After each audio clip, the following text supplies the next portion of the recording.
بسم الله الرحمن الرحیم. الحمد لله، اشهد ان لا اله الا الله و اشهد ان محمدا عبده و رسوله. السلام علیکم. میگذاریم درس ششم را. در درس گذشته ما دیده برآمدیم که حرف ها با همدیگر چه خیل پیوست شده کلمه ها تشکیل می‌یابند. یعنی حرف یکم آمده به سوی حرف دوم دست دراز میکرد. حرف دوم دست را قپیده در نوبت خود دست دراز میکرد به حرف سوم و همین طور تا حرف آخری که در کلمه هست. موضوع امروزه ما حرف های یک دسته می باشد. ولی پیش از آن که من درس را شرح دهم بیاید یک بار این مثال ها را می خوانیم تا که معنیمون کشاده شود. خب می خوانیم. نجوسه. چخیلی که در درس گذشته گفتیم حرف را دیدیم در حال حرکتش را میکویم. نجوسه. طحینه.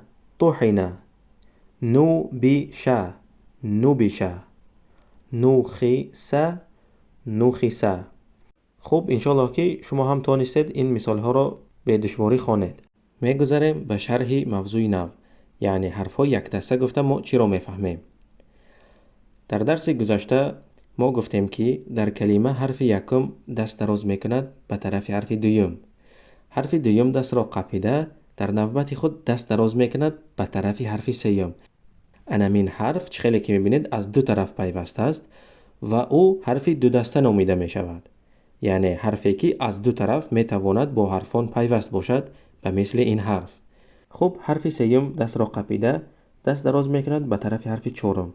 همین طرف چهارم دست را قپیده دست دراز میکند به طرف حرف پنجم. حرف پنجم هم دست را قپیده دست دراز میکند به حرف ششم. همین طور حرف ها گفتیم پیوست میشوند. این حرف ها دو دسته می باشند. برای همین آنها از دو طرف پیوست شدند. در زبان عربی 6 حرف وجود دارد که تنها یک دست دارند. اینها حرف های الف، واو، دال، ذل، را، ز می باشند. چخیلی که در نامشان معلوم است این حرف ها تنها یک دست دارند. خب این حرف ها چخیل پیوست می شوند در داخل کلمه؟ حاضر می فهمیم. می گیریم این مثال را. ما حرف ها را پیوست کرده یک کلمه می سازیم. حرف یا آمده دست دراز می کند به طرف حرف قاف. حرف قاف دست را قپیده دست دراز می کند به طرف حرف واو. خب در اینجا ما گفتیم که حرف واو حرف یک دسته است و یک دست او فقط در طرف راستش می باشد. حرف های یک دسته همشان دستشان فقط از طرف راست می باشد.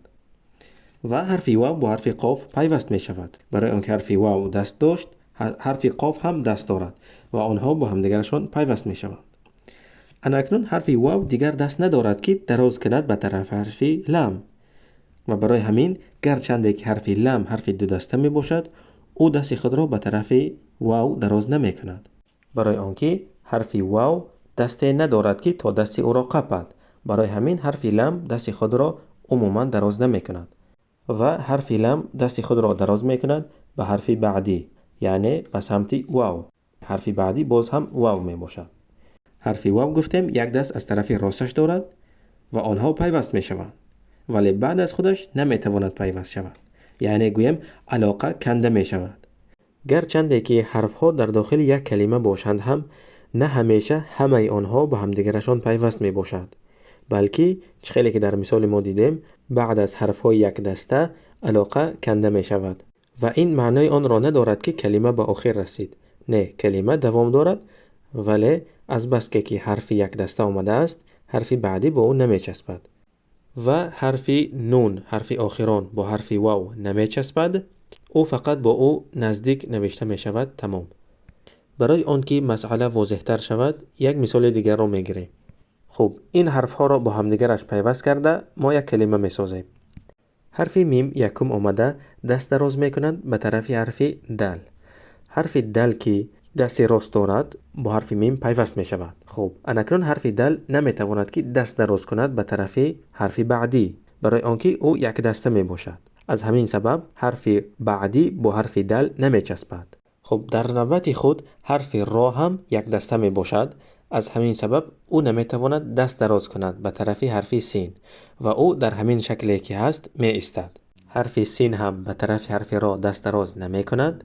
گفتیم که اگر دست دراز کند هم را نمی قپد دست را. برای همین او عموما دراز نمی کند و حرف سین دست دراز می کند به طرف الف. حرف الف حرف یک دسته است. آنها هر دوشان پیوست می شوند.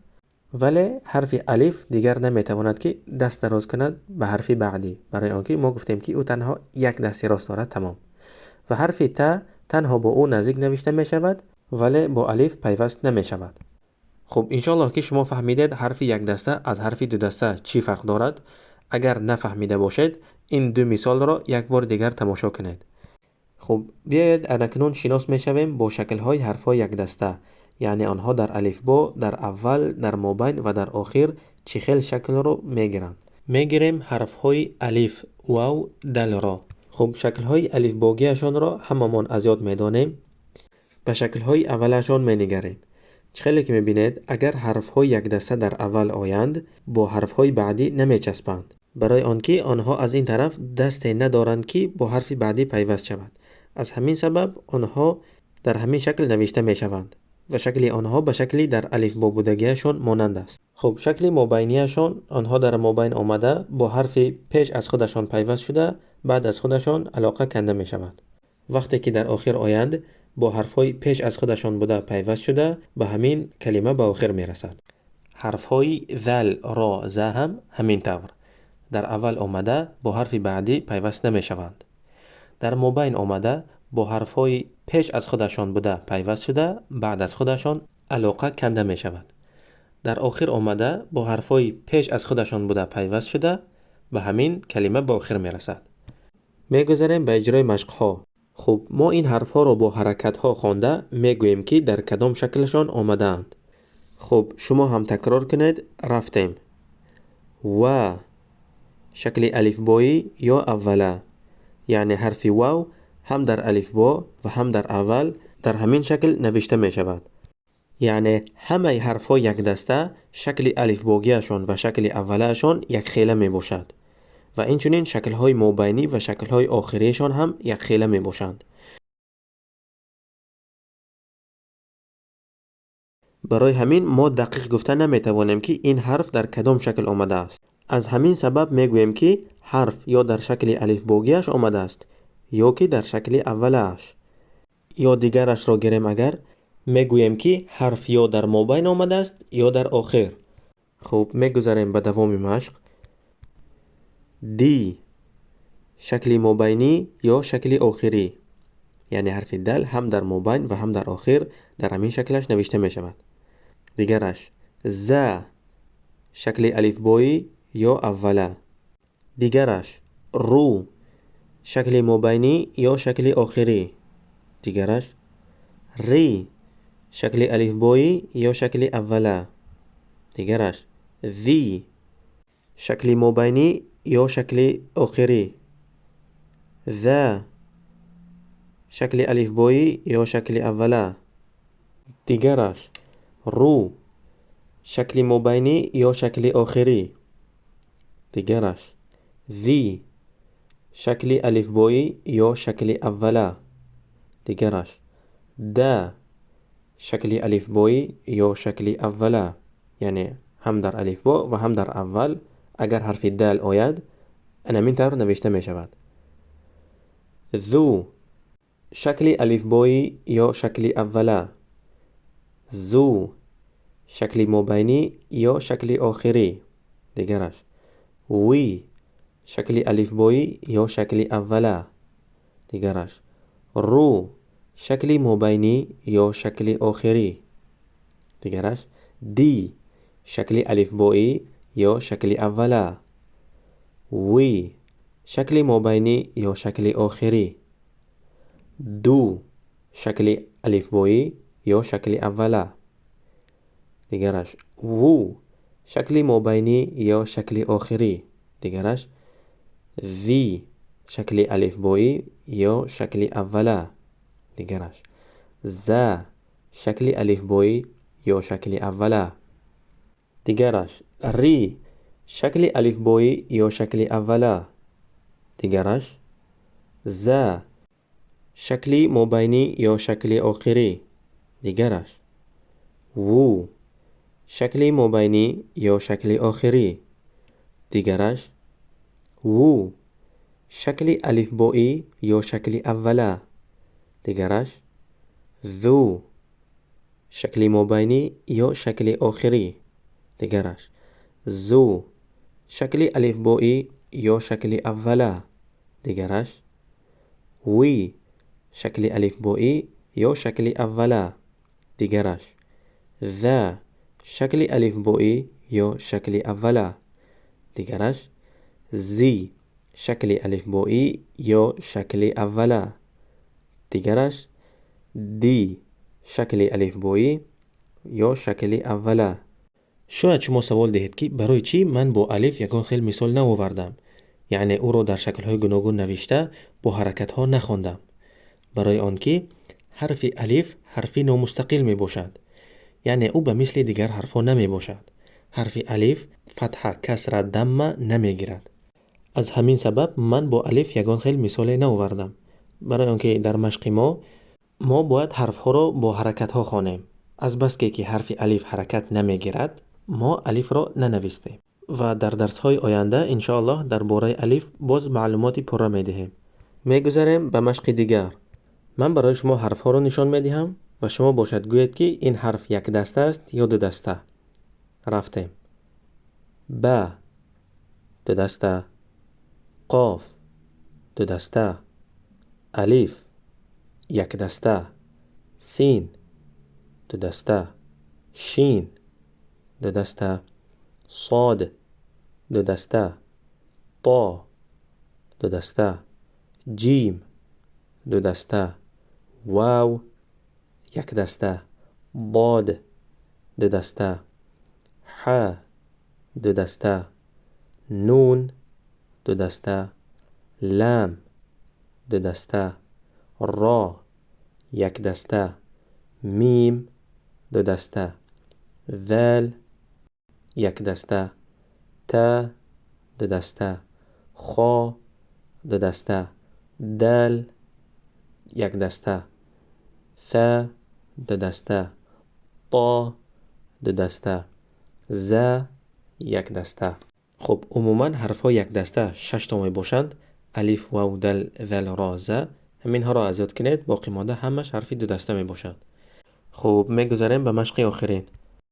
این کلمه ها را ما باید خوانیم. شما هم از پس من تکرار کنید و توجه کنید که بعد از حرف ها یک دسته چه خیل علاقه کنده می شود.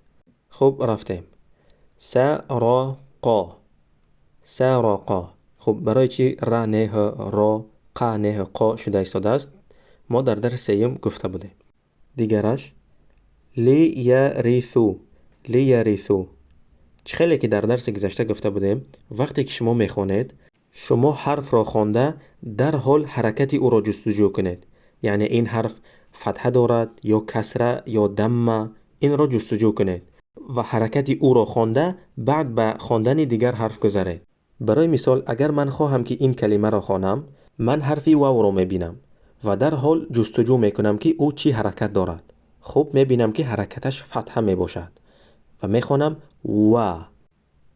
و در حال به حرف دوم میگذرم. حرف دوم ب، حرکتی او را میکوبم فتحه با و میشود و با.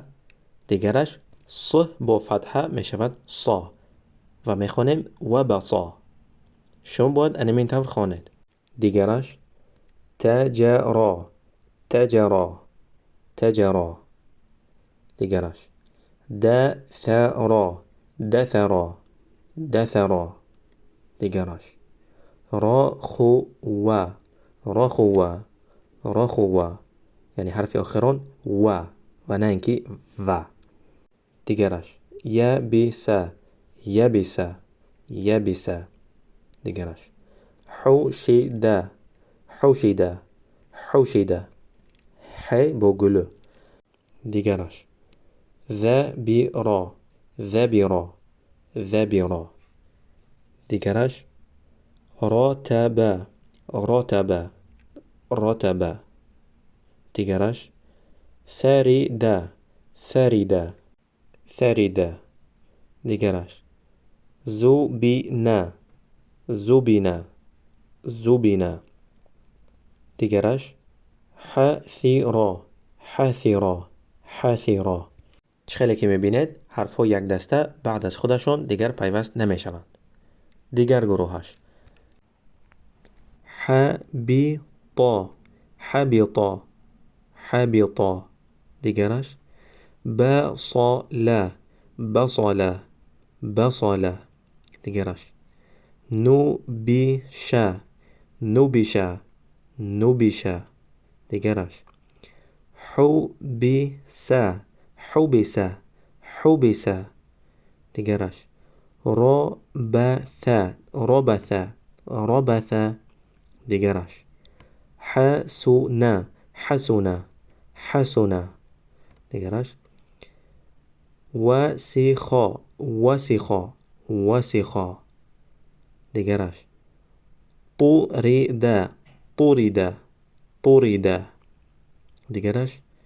شخص شخص شخص دیگرش. رجب رجب رجب دیگرش. رطب رطب رطب دیگرش. ذتب ذتب ذتب. خوب، موضوع اساسی ما شکل‌های حرف‌ها میباشد. ما الکی اینقدر حرف را دیده برآمدیم که آنها در اول، در مابین و در آخر شکل‌های خود را چخیل تغییر میدهند. در درس آینده باقی مانده حرف‌ها را میگذاریم و میبینیم که آنها در اول و در مابین و در آخر چخیل شکل‌های خود را تغییر میدهند. به همین موضوع ما به آخر میرسد وظیفه خانگی. یکم، به این دو سوال جواب دهید. حرف‌ها یک دسته چند تایند؟ برای چی این حرف‌ها یک دسته نامیده شده اند؟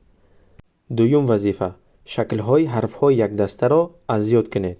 یعنی بینید که آنها در اول و در مابین و در آخر چخیل شکل‌های خود را تغییر می‌دهند.